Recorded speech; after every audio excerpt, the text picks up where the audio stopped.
హరే కృష్ణ. మీ marriage మీకు వరమా శాపమా తెలుసుకోవాలని ఉందా? Yes, this video is for you.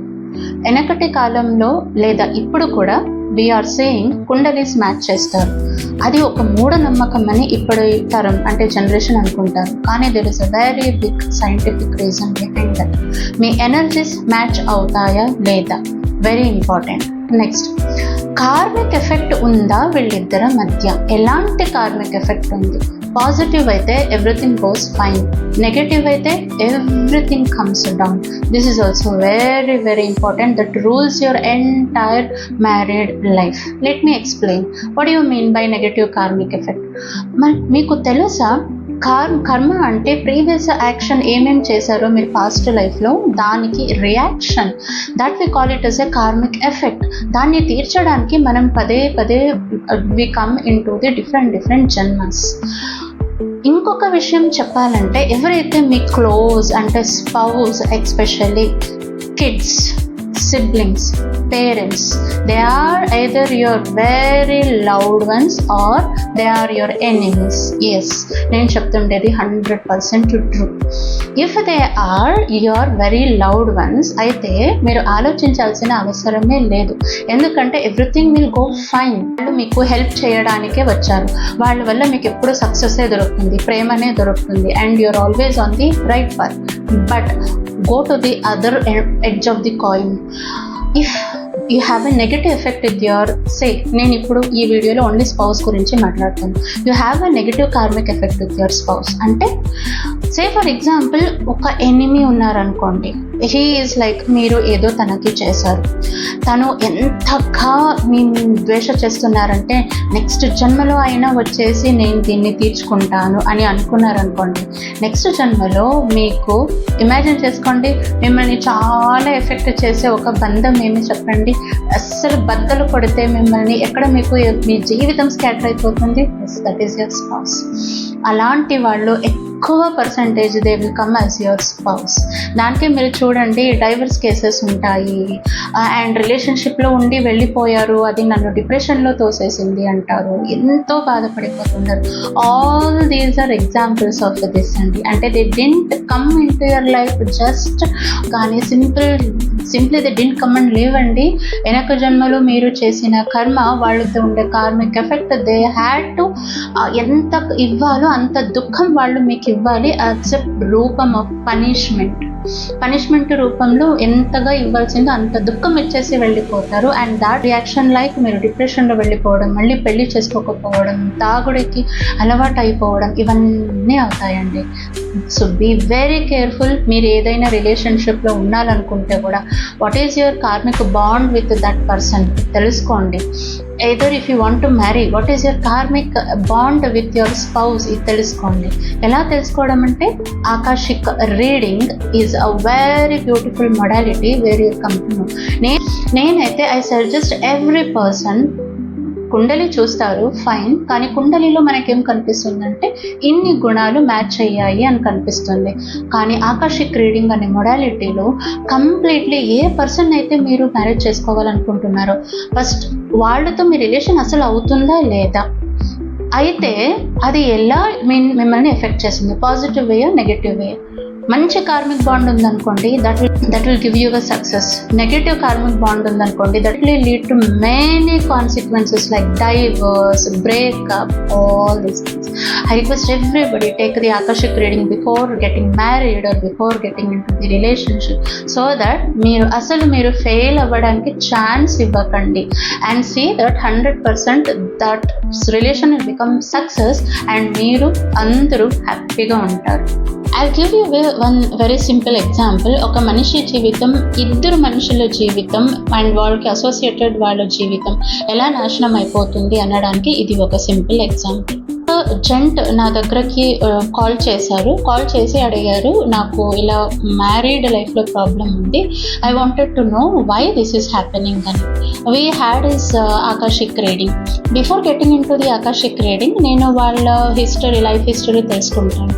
Life history చూస్తే he is brought up in a very good family and he is into a very very prestigious company. చాలా పెద్ద పొజిషన్లో ఉన్నారు.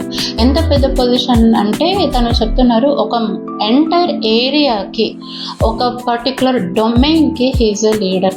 అంటే because of privacy I don't reveal any place or the area, company, ఏది నేను reveal చేయను.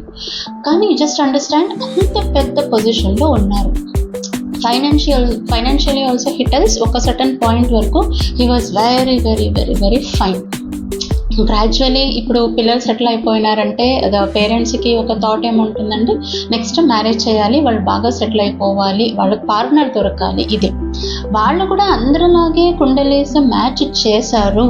కానీ ఇక్కడే ఒక పాయింట్, వాళ్ళకి మ్యారేజ్ అయిన తర్వాత తెలిసింది ఏమంటే the kundali what ever they've given, kundali ఎలా వేస్తామండి, డేట్, వాళ్ళు మంత్, ఇయర్, టైం చెప్తే వాళ్ళు చెప్పిందంతా wrong. The reason was they know అమ్మాయి జాతకంలో ప్రాబ్లం ఉంది. అది తెలిస్తే చాలా జనం already they met have rejected. So అది తెలిస్తే రిజెక్ట్ చేస్తారని what they have done is they have created all the wrong birth times, place, date and దాన్ని వీళ్ళకి ఇచ్చారు. అంటే కుండలీస్ మ్యాచ్ చేసే వాళ్ళకి ఫస్ట్ దెబ్బ ఇక్కడే అండి. వాళ్ళు ఇచ్చిందంతా రాంగ్ డేటా అయితే మనకు అసలు ఏమీ తెలియదండి. This doesn't happen in akashic reading. Akashic రీడింగ్లో ఒక మనిషి ముందు కూర్చున్నారు, లేదా if you tap into his akashic records definitely వాళ్ళదే అయిన ఏమి రికార్డ్ ఉంటుందో దాన్ని వీ కెన్ యాక్సెస్, దాన్ని ఎవరు తప్పించలేరు. So first failure was there only. Okay, they got engaged and they got married. తను చెప్తున్నారు అసలు ఆ అమ్మాయి వాళ్ళ ఇంటికి వాళ్ళు ఎంగేజ్మెంట్కి ఒక్కటే వెళ్ళారట. అండ్ హీ స్పెసిఫైడ్ ఎలా ఉంది అవన్నీ హీ స్పెసిఫైడ్. దీన్ని ఎందుకు స్ట్రెస్ చేసి చెప్తున్నానని అల్లెటెల్. ఇది అయిన తర్వాత మ్యారేజ్ చెప్తున్నారు, జస్ట్ మ్యారేజ్ అయిన 15 days నుంచి ప్రాబ్లం స్టార్ట్ అయిందంట. The problem is like she's 15 days. మీరు ఇమాజిన్ చేసుకోండి, ఒక మనిషిని మనం అర్థం చేసుకోవడానికి, especially this is arranged marriage, ఒక మనిషిని మనం అర్థం చేసుకోవాలి అంటే డెఫినెట్లీ మనకు కొంచెం టైం పడుతుందండి. అర్థం చేసుకున్న తర్వాత మనకి యూజువలీ అప్పుడు కొంచెం ఎక్కువ లవ్ స్టార్ట్ అవ్వడం, ఒక బాండ్ బిల్డ్ అవ్వడం, తర్వాత వాళ్ళ అసెట్స్ అది ఇది మనం ఆలోచిస్తాం. If we're genuine. Not genuine అంటే డెఫినెట్లీ వాళ్ళు ఆలోచించేదే ఫస్ట్ అసెట్స్ గురించి, తర్వాత మనుషుల గురించి. నేను అలాంటి వాళ్ళ గురించి మాట్లాడలేదు. I'm speaking about the first case. First case ఏంటి, మనిషి మ్యారేజ్ చేసుకున్నారు, లవ్ హిమ్ ఆర్ హర్, వాళ్ళతో బాండ్ ఏర్పడాలి చాలా బాగా, అది సక్సెస్ అవ్వాలి. ఆటోమేటికలీ దాని బై ప్రోడక్ట్స్గా వాళ్ళ అసెట్స్ కానీ వాళ్ళ ప్రాపర్టీ కానీ మనకు definitely they will come into the picture. కానీ ఇక్కడ అలా జరగలేదు. జస్ట్ మ్యారేజ్ అయిన 15 daysకే షీ స్టార్టెడ్ ఆస్కింగ్ ప్రాపర్టీ ఏముందో అది నా పేరు మీద రాయాలి. వాళ్ళ సిస్టర్స్ ఎవరున్నారో, వాళ్ళ బ్రదర్ ఎవరున్నారో వాళ్ళ ఎవరికి ఏమీ ఇవ్వకూడదు. ఓన్లీ 15 days అండి. And she's like yes you have to give, you have to write all the property. నా పేరు మీద రాయాలి. ఎంత డబ్బు వస్తుంది, ఎంత శాలరీ వస్తుంది, దాంట్లో నాకు ఇంత ఇవ్వాలి కంపల్సరీ. నేనేం చేస్తానో అడగకూడదు. This is none of your business, కానీ నాకు కంపల్సరీ ఇవ్వాలి. She was not working, she is home maker. So ఈయనకి జస్ట్ 15 daysలో తను అలా అనేసరికి, అండ్ బ్రదర్కి సిస్టర్స్కి you should not give anything, everything should be diverted to me అనేసరికి ఈయనకి కొంచెం డెఫినెట్లీ ఎవరికైనా చాలా ఇది షాక్ అయిపోతుందండి. Nobody expects this. సో ఆయనకి చాలా షాక్ అయిపోయింది. దీంతోపాటు తను ఇంకొకటి ఏం చెప్తున్నారంటే every day night times she starts fighting. Night ఎంతగా ఇమాజిన్ 15 days అయింది మ్యారేజ్ అయ్యి, అలాంటి కపుల్ మధ్య బాండింగ్ ఎలా ఉంటుందండి. కానీ వీళ్ళ కేసులో నైట్ అయితే షీ స్టార్ట్స్ ఫైటింగ్, మార్నింగ్ లేచిన తర్వాత షీ ఈజ్ ఓకే. అండ్ ఎందుకు ఇలా ఫైటింగ్ చేసావు నైట్ అంతా అని అడిగితే, నేను ఎప్పుడు ఫైట్ చేశాను, నేను చేశానా, అలా ఏం చేయలేదే అని షీ ఆస్క్స్. ఇది తనకు చాలా ఆశ్చర్యమైపోయింది, what is happening with her అని. ఇది just continued only for 3 months అండి. 3 monthsలో ఎంత సాధ్యమో అంత షీ హస్ ఫాట్. నా పేరు మీద ప్రాపర్టీ రాయాలి, నాకు ఇంత అమౌంట్ ఇవ్వాలి అంటే కూర్చున్నా నిల్చున్నా ఇదే ఆ అబ్బాయి he conveyed this to his parents and ఎవరు ఉంటారో వాళ్ళ రిలేషన్స్కి చెప్పాడు. వాళ్ళందరూ they came in to the picture and ఎందుకు నువ్వు ఇలా చేస్తున్నావు, డెఫినెట్లీ యాజ్ ఏ వైఫ్ నీకే కదా వచ్చేది, whatever the things are, మరి ఎందుకు ఇలా, వై ఆర్ యూ ఫైటింగ్ అని అడిగితే కూడా she's like no I have to get it now it's. అంటే ఒక మనిషికి చూడండి, ఎప్పుడైతే ఇలా అవతల వాళ్ళు బిహేవ్ చేస్తున్నారు ఓన్లీ 15 daysకే, అంటే మనకు ఒక డౌట్ వచ్చేసింది కదండి, maybe she's a wrong person అని. అలాంటి వాళ్ళకి మనం ఆబ్వియస్లీ ప్రాపర్టీ రాయలేము కదా. It needs, everything needs some time. ఒక బిలీఫ్ ఏర్పడాలి, అన్నీ ఏర్పడాలి. ఆ బిలీఫ్లో, ఆ లవ్లో అప్పుడు కదండి మన ప్రాపర్టీ ఏమైనా ట్రాన్స్ఫర్ చేసుకుంటాం. 15 daysకి ఆ మనిషిని అర్థం చేసుకోలేదు, నువ్వు ప్రాపర్టీ అడుగుతున్నావు అంటే డెఫినెట్లీ వాళ్ళకు ఒక భయం అయిపోతుంది. వీళ్ళ కేసులో కూడా ఇదే అయిపోయింది. And they were like what is happening. ఆ అమ్మాయి ఎక్కువ స్కోపే ఇవ్వలేదండి. Out of fightings, out of everything 3 monthsకి వాళ్ళ ఇల్లు వదిలి వాళ్ళ ఇంటికి వెళ్ళిపోయింది. అక్కడి నుంచి షీ స్టార్టెడ్ డిమాండింగ్ మళ్ళీ again, yes you give this, give this. ఇది 1 రోజు కాదు, 2 రోజులు కాదండి, it is continuing till now. వాళ్ళ మ్యారేజ్ అయ్యి 11 years.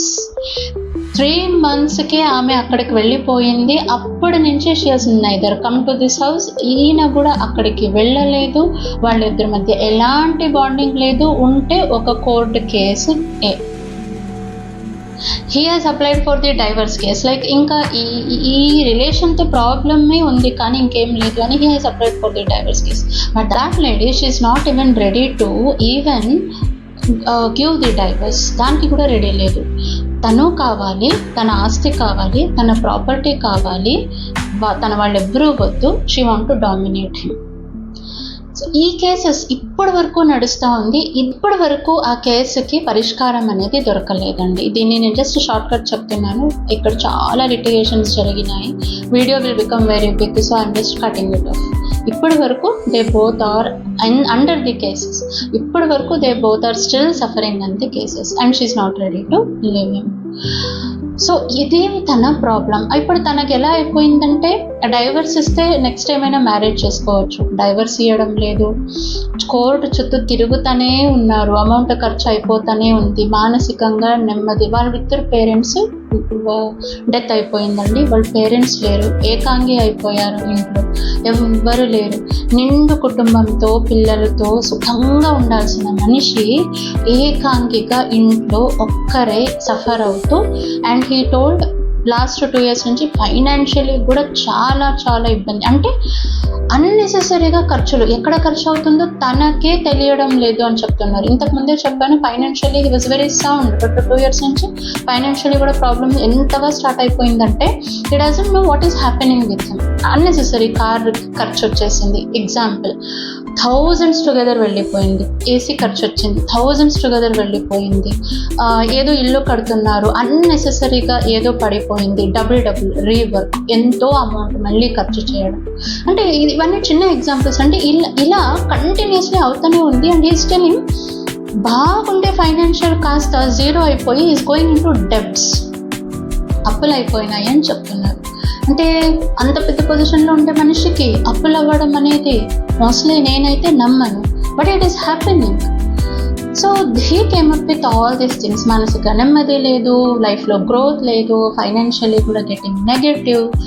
ఇంకా ముందర ఏమవుతుందో అనే భయం అనేది ఒకటి తనకి చాలా ఉంది. So after listening to all of this I started doing his akashic reading. First thing was husband and wife మధ్య what is a karmic effect. దీనికి మనకు ఆన్సర్ కావాల్సింది. ఎందుకంటే ఇలాంటి కేసెస్లో కార్మిక్ ఎఫెక్టే will play a very important role అండి. When I started reading I could see past లైఫ్లో ఏదో ఒక జన్మలో ఇతను ఒక జంటే అండ్ తను ఎక్కడో ఒక వీధుల్లో వెళ్తుంటారు కదండి, అలా వీధుల్లో వెళ్తున్నారు. తన డ్రెస్ కలర్ అవన్నీ అయికొచ్చి వీధుల్లో వెళ్ళి ఒక చిన్న బంగ్లా లాగా ఉంది, చాలా పాతది, అన్కెప్ట్ అలా ఉంది. అలాంటి బంగ్లాలో వెళ్ళారు. చాలామంది ఆడవాళ్ళు కనిపిస్తూ ఉన్నారు. నాకు చూసిన వెంటనే అర్థమైంది ఏమంటే ఇట్ వాస్ లైక్ మనం అంటాం కదండి ప్రాస్టిట్యూట్స్ ఏరియా అని అర్థమైపోయింది. అలాంటి ప్లేస్లోకి వెళ్ళారు. ఒక అమ్మాయితో మాట్లాడారు. ఆ అమ్మాయితో నాకు తెలిసింది ఏమంటే he had the relation, she was a prostitute. So కానీ ఆ అమ్మాయికి ఓకే, కానీ మనకి ఇది తెలుసు కదండి, ఇది ఒక బిజినెస్, ఈయన he has to give some money to her అని మనకు అర్థమవుతుంది. బికాస్ ఇక్కడ ఈయన ఏం చేశారంటే he never give any money to that lady, he cheated her. ఇది ఒక్కసారి కాదు, చాలా సార్లు జరిగిన ఇష్యూ. మేబీ తనని నమ్మిందేమో, నమ్మితే కూడా when she asked for money he told next time iska, and he never gave any money and he completely cheated her. ఇది ఆమెకి చాలా అంటే ఒక ఫీలింగ్ వచ్చేసింది కదండి, ఒక ఆడదాన్ని ఇలాంటి ప్రొఫెషన్లో ఉండే ఆడపిల్ల అమౌంట్ తింటున్నావు, నువ్వేం బాగుపడతావు అని. She cursed him. I could see this. She gave so many chances, అయినా ఇతనిలో మార్పు రాలేదు, ఇలాగే కంటిన్యూ అవుతున్నాడు. She literally cursed. ఇలాంటి ప్రొఫెషన్లో అసలు ఉండి మనకి నువ్వు అమౌంట్ ఇవ్వలేదు అంటే నువ్వేం బాగుపడతావు, ఇంతగా నీకు అమౌంట్ కావాల్సి వచ్చిందా అని షీ కర్స్డ్. ఇది అయిన తర్వాత తను వెళ్ళిపోయింది ఈయన దారిలో, మళ్ళీ ఈయన అక్కడికి వెళ్ళలేదు, ఈయన దారిలో ఈయన వెళ్ళి వచ్చేసారు. ఆ లైఫ్లో ఏమైనా ఎఫెక్ట్ అయిందా అంటే లేదు. వన్స్ అగైన్ నేను ప్రతి వీడియోలో చెప్తానండి, ఇప్పుడు కూడా చెప్తున్నాను. మీరు అడగవచ్చు అప్పుడే అవ్వచ్చు కదా దానికి ఎఫెక్ట్. నో, వెనకటి జన్మలో చేసిన పుణ్యం ఏముంటుందో అది already it is in progress. So అది అయిపోయేంత వరకు ఇలాంటి నెగటివ్ కర్సెస్ కానీ ఏముంటాయో ఎఫెక్ట్లోకి రావు. ఆ పుణ్యం అయిపోవాలి ఫస్ట్, అది 0 అయిపోతే అప్పుడు ఈ ఫ్రెష్ ఏది అకౌంట్ క్రియేట్ అయ్యిందో దిస్ విల్ స్టార్ట్ ప్లేయింగ్. ఆయన వెనకటి జన్మలో చేసిన పుణ్యం ఏముండిందో అప్పుడు హీఈస్ వెరీ ఫైన్ అండ్ అంత జీవితం చాలా బాగా గడిచిపోయింది. ఈమె ఏమన్నా కూడా అది ఆయనకు తగలలేదు. అలాంటి కేసెస్లో మనం చెప్తాం చూడండి, చాలా జనం చెప్తుంటారు, అరే నువ్వేం చెప్తే నాకేమవుతుంది, నేను బాగానే ఉన్నాను కదా అంటారు. వెయిట్, ఈ జన్మలో బాగున్నారు కానీ ఇది ఎక్కడికి పోదు. నెక్స్ట్ జన్మలో అకౌంట్ క్రియేట్ అయిపోయి ఉంటుంది. ఇట్స్ ఆల్రెడీ రెడీ టు నాక్ యువర్ డోర్. ఇక్కడ ఈ జన్మలో ఆ సేమ్ లేడీ ఎవరైతే ఉన్నారో తనే she has come as his wife. అప్పుడు ఏం మిస్ అయ్యిందండి, తనకేమి ఇవ్వలేదండి, అమౌంటే ఇవ్వలేదు కదా, అదే కదా తనకి బాధ అయ్యింది. నువ్వేం బాగుపడతావో అమౌంట్ తీసుకుని అనుకుని ఖర్చు చేసింది కదా. Same thing repeated. Just 15 days. 15 daysకి ఏం చేసిందండి, నీ ప్రాపర్టీ నా పేరు మీద రాయాలి, అమౌంట్ నా చేతికి ఇవ్వాలి. Same thing. బికాస్ అక్కడ ఏది కట్ అయిపోయిందో ఇక్కడ అక్కడి నుంచి కంటిన్యూ చేస్తూ ఉంది, నాకు ఇవ్వు. దట్ ఈస్ ద రీజన్ ఇంత స్ట్రాంగ్ ఇంపాక్ట్గా she is asking for the money, she is asking for the property and రాత్రి అంతా సతాయిస్తూ ఉంది. That means wife and husband relation కూడా ఉండకూడదు. Because she didn't want that. రాత్రి అంతా she is fighting with him. Morning లేస్తే నేను ఇలా చేశాను, ఐఎమ్ నాట్ ఫైటింగ్ అని అంటూ she doesn't even know that what she is doing. So చూడండి ఎలా కార్మిక్ ఎఫెక్ట్ అనేది కేమ్ ఇంటూ ది విజన్. ఇప్పుడు దానివల్ల ఏమైపోయింది, he's once again obviously he will not give within 15 days, right? అంటే ఏమైపోయింది, ఎంటైర్ జీవితం నాశనం అయిపోయింది. తను డెఫినెట్లీ ఆమె భర్త అయ్యిందే దీనికోసం. ఒకవేళ తను ఏమైనా రాసి ఉండింటే, అంతా ఆమెకి ఇచ్చి ఉండింటే definitely that would have been succeed. But అది అవ్వదండి, డెఫినెట్లీ అవ్వదు. ఎందుకంటే ఆ సోల్ ఏమి ఆమె భర్త తీసుకుని వచ్చిందో definitely to spoil his entire life. ఎందుకంటే ఆమెకు ద్వేషం ఉండింది కదండి, దానికోసమే వచ్చింది. అండ్ అంటారు కదండి, నియతి దాని అవ్వను కూడా అవ్వనీయదు. It will not allow him to write his entire property to her very soon. దీంతో పాటు ఈ కేసులో ఇంకొక ట్విస్ట్ కూడా ఉండిందండి. చూడండి, ఎప్పుడైతే ఒక సోల్ ఇలాంటి ద్వేషం పెట్టుకుని జన్మం తీసుకుని వస్తుందో డెఫినెట్లీ అలాంటి సోల్ ఒక మంచి ఫ్యామిలీలో, ఒక మంచి ఎన్వైరన్మెంట్ ఉండే ఫ్యామిలీలో రారండి. ఇది కూడా అలాంటి ఎగ్జాంపుల్. ఈ అమ్మాయి ఏ ఇంట్లో అయితే పుట్టిందో ఐ కుడ్ సీ ఒక పాత ఇల్లు, ఒక వెనకలో ఒక పాత బావి, అవన్నీ ఉన్నాయి. వెన్ ఐ టోల్డ్ హిమ్ మీ అత్తారిల్లు ఇలా ఉందా అంటే హీ టోల్డ్ yes ఇలాగే ఉంది అని చెప్పారు. What I could see is వాళ్ళ ఇంట్లో బావి ఉంది కదండి, చాలా ఇయర్స్ బ్యాక్, చాలా డికేడ్స్ బ్యాక్ వాళ్ళెవరో వాళ్ళ యాన్సిస్టర్స్ అనుకుంటా, ఎవరో ఒక ఆమె దాంట్లో పడి she has lost her life, అంటే సూసైడ్ చేసుకున్నారు. సూసైడ్ చేసుకున్న ఆత్మకి మనకు డెఫినెట్లీ తెలుసు కదండి, శాంతియే దొరకదు. దట్ ఆత్మ ఆల్సో శాంతి దొరకలేదు అండ్ ఇప్పుడుకు ఉన్నారు. అండ్ తను ఏం చేశారు అంటే షీ పొసెస్డ్ దిస్ లేడీ. ఈ లేడీకి మ్యారేజ్ కన్నా ముందర నుంచి ఆ ప్రాబ్లం ఉంది. నేను ఎప్పుడు చెప్పాను, తను చెప్పారు అవునండి. లేటర్ మ్యారేజ్ అయిన చాలా ఇయర్స్ ఈ గొడవలు అయిన తర్వాత వెన్ వీ స్టార్టెడ్ ఎంక్వైరింగ్, ఊర్లో వాళ్ళ రిలేషన్స్ చెప్పారంట, అవునా అమ్మాయి మాలో షీస్ నాట్ ఫైన్, వాళ్ళు డాక్టర్నే కన్సల్ట్ చేస్తున్నారు, తనకు ప్రాబ్లం ఉంది అని చెప్పారంట. That problem was because of this negative entity. నేను ఇక్కడ ఒకటి చెప్తానండి, చాలాసార్లు if the people are not fine, don't wrongly estimate them. తనకు తల సరిలేదు, తనకు ఏదో అయ్యింది అని ఎస్టిమేట్ చేయకండి. నాట్ ఆల్వేస్ వాళ్ళ హెల్త్ ప్రాబ్లం మెంటల్ ప్రాబ్లం కాదు, ఇలాంటి ప్రాబ్లమ్స్ కూడా ఉంటాయి. ఎక్స్టర్నల్ ఎంటిటీస్ చాలా ఎఫెక్ట్ చేసి ఉంటాయి, అది తెలుసుకోండి. ఈ కేసులో కూడా అదే అయ్యిందండి. ఆ అమ్మాయిని ఎఫెక్ట్ అయ్యింది. వీళ్ళు ఎంగేజ్మెంట్కి ఒక డే అక్కడికి వెళ్ళారంట. వెళ్ళిన రోజే ఐ కుడ్ సీ దట్ ఆ ఎంటిటీ, నెగిటివ్ ఎంటిటీ ఏమైతే ఉందో ఈ పర్సన్ని కూడా ఎఫెక్ట్ చేసింది. ఈయన చెప్తున్నారు మ్యారేజ్ అయినప్పుడు ఎక్కడో మన మండపంలో చేసింటారు, directly they came to their house. అంటే తర్వాత ఎంగేజ్మెంట్ అయిన తర్వాత వీళ్ళు వాళ్ళ ఇంటికే వెళ్ళలేదంట.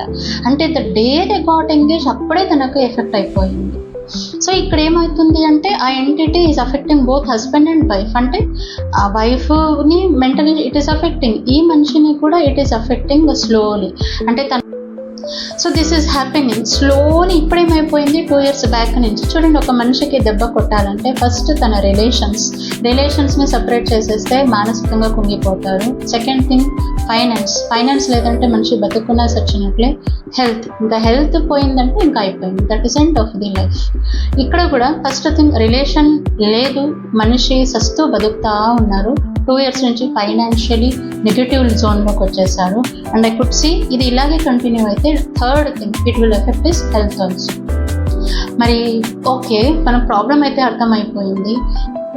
కార్మిక్ ఎఫెక్ట్, ఆ సోల్ చూస్ చేసుకునింది ఈయన్ని టార్చర్ చేయాలి, ఈయన నుంచి మొత్తం గెయిన్ చేసుకోవాలి అనేది. దానికి ఎలా పరిస్థితులు కలిసి వస్తాయి అంటే చూడండి, ఈ నెగటివ్ ఎంటిటీ ఏది ఉందో ఆమెని ఎఫెక్ట్ చేయడం, ఈయన్ని కూడా ఎఫెక్ట్ చేయడం, అండ్ ఇద్దరికి కార్మిక్ ఎఫెక్ట్ ఎలా తీరాలో అది తీరుతూ వస్తూ ఉంది. మరి దీనికి సొల్యూషన్ ఏమి? సొల్యూషన్ అంటే చూడండి, first thing I recommend always సంపూర్ణ శరణాగతి టు శ్రీ హరి కృష్ణ. ఇది ఫస్ట్ అండ్ అల్టిమేట్ అండి. ఇది మీరు చేసిన తర్వాత ఇంకొక సొల్యూషన్ మనకు అవసరం లేదు. కానీ ఇది చేయడం అంత ఈజీ కాదు. ఎస్పెషలీ ఇలాంటి ప్రాబ్లమ్స్లో ఆల్రెడీ ఉండేవాళ్ళు మానసిక బ్యాలెన్సే ఉండదండి. వాళ్ళు ఇంకా కాన్సన్ట్రేట్ ఆన్ గాడ్ అండ్ సంపూర్ణ శరణాగతి అంటే it's not possible for them. మరి what is the second option? వాళ్ళ ఆకర్షిక రికార్డ్స్లోనే సొల్యూషన్స్ వస్తాయండి. Definitely God will give the solutions. చాలా సొల్యూషన్స్ వచ్చాయి and I gave him the solutions. First thing was negative entity cut చేయడానికి సొల్యూషన్స్, అది చేస్తూ ఉన్నారు. సెకండ్ థింగ్ వాజ్ ఈ వైఫ్ ఎవరైతే ఉన్నారో తన ఎనర్జీ తన్ని ఎంత బాధపడుస్తూ ఉందంటే ఈవెన్ వాళ్ళ ఇంట్లో ఆమెది ఏం వస్తువులు ఉన్నాయో అవి కూడా they are having negative impact on him ఇప్పటికీ కూడా, even though she is not there. అవి శారీస్ కానీ డ్రెస్సెస్ కానీ. So the solution was first remove all the her things that belong to her. అది తీయాలి. నెగటివ్ ఎంటిటీ కట్ చేయడానికి చేయాలి and ఈమె ఎనర్జీ కూడా ఎఫెక్ట్ ఏముందో దాన్ని తీయాలి. ఇది అయిన తర్వాత నేను చెప్పాను కదండి, ఒక డిసీజ్, ఒక ట్యూమర్ ఉందంటే ఆ ట్యూమర్ని ఆపరేట్ చేసిన తర్వాత ఆ ట్యూమర్ ఉండే ప్లేస్ హీల్ అవ్వాలంటే చాలా టైం పడుతుంది. హీల్ అవ్వడమే కాదు, మళ్ళీ ఆ ట్యూమర్ మళ్ళీ రాకూడదు, ఇలా చేయాలి. ఇక్కడ కూడా అంతే, నెగటివ్ ఎంటిటీ వెళ్ళిన తర్వాత అది క్రియేట్ చేసిన ఇంపాక్ట్ మానసికంగా, ఫిజికలీ, ఫైనాన్షియలీ దాన్ని రీగెయిన్ చేయడానికి కొంచెం టైం పడుతుంది. అంటే మీరు స్ట్రాంగ్గా మెడిసిన్స్ తీసుకుంటారు కదా, అలా ఇక్కడ కూడా స్ట్రాంగ్గా మెడిటేషన్, దేవుడి పూజలు అన్నీ చేయాలి. అండ్ మరీ అది అటాక్ చేయకూడదు. అంటే your aura should become very very strong. God's protection is very important. ఇవన్నీ తనకి suggested and they are doing అండి. చూసిన తర్వాత we got certain date or time, ఈ టైంకి మోస్ట్ ప్రాబబ్లీ ఆ కేస్ ఏముందో సెటిల్ అవుతుంది. సెటిల్ అయిన తర్వాత డెఫినెట్లీ వీళ్ళ లైఫ్లో ముందుకు వెళ్ళొచ్చు అని we got the answer from his akashic records. Please like, share and subscribe this video so that it reaches many people who are already in such a problems. ఇంకొకటి my suggestion is whenever you are getting married కుండలి చూపిస్తారు, but I suggest get akashic record readings also. మీ స్పౌజ్కి మీకు match అవుతుందా లేదా, karmic effect ఉందా, ఎలాంటిది ఉంది, అండ్ మెయిన్లీ కిడ్స్ వాళ్ళకి ఎలా ఎఫెక్ట్ అవుతుంది, మీకు ఎలా financially, relationship and spiritually, health wise ఎలా ఎఫెక్ట్ అవుతుందని తెలుసుకుని ఆ మ్యారేజ్లో ఎంటర్ అవ్వండి లేదా రిలేషన్షిప్లో ఎంటర్ అవ్వండి. Like, share and subscribe. Thank you. Hare Krishna.